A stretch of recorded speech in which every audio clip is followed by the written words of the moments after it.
bienvenue dans une autre analyse vidéo. Aujourd'hui, nous allons révéler une excellente bonne nouvelle concernant la qualification de l'Algérie et la participation à la Coupe du Monde au Qatar 2022 Inch'Allah. Nous commençons par l'article 11 mondial sur les matchs amicaux de l'équipe nationale d'Algérie, puis concluons sur l'objectif derrière ces matchs. Selon les dernières nouvelles dont nous disposons, l'équipe nationale algérienne a programmé des matchs amicaux contre la Belgique et l'Italie. Mais le match amical le plus intrigant est contre l'Argentine. L'article cite que Belmadi et l'organisation algérienne ont invité l'Argentine à Oran pour un match amical. Demandez-vous pourquoi l'Argentine, où est l'Argentine et comment ils jouent et contre qui ils jouent souvent. Belmadi et l'organisation doivent savoir quelque chose et ils veulent être préparés. Passons maintenant au lourd dossier contre Samuel Eto'o et la Fecafoot et aux dernières infos du tas, et essayons de faire comprendre aux pessimistes qu'il nous reste encore des chances de nous qualifier pour la Coupe du Monde et que la route vers Qatar 2022 approche. Aujourd'hui dans un communiqué officiel, le verdict du tribunal arbitral du sport, TA, a été reporté au 31 août. C'est la troisième fois que le tribunal arbitral du sport reporte son verdict dans cette affaire. Mais cette fois, Delphine Deschenaux-Rocha, conseillère en charge de la présente procédure, n'a pas communiqué les raisons du report.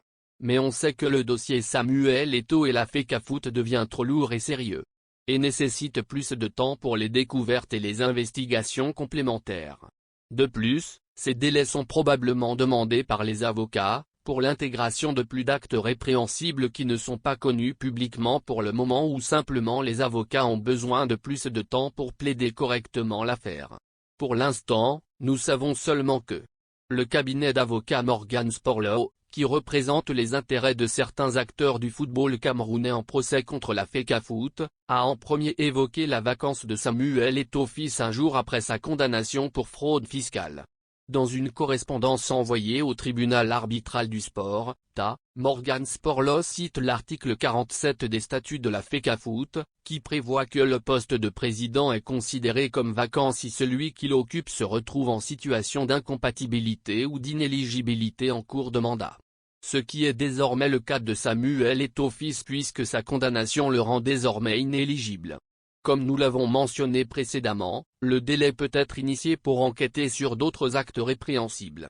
Après que le Cameroun se soit soi-disant qualifié à la Coupe du Monde Qatar 2022, leur comité budgétaire a publié un document officiel avec toutes les primes que les joueurs et le staff devaient recevoir. Cependant, il a été révélé également une prime jugée suspecte d'un montant total de 29 100 € qui a été attribuée à 2 personnes non identifiées après la qualification face au Fennec. Ceci est une violation des lois sur l'éthique et est considéré comme du blanchiment d'argent. La FIFA a l'obligation de savoir où est allé l'argent et s'il a été utilisé comme pot de vin.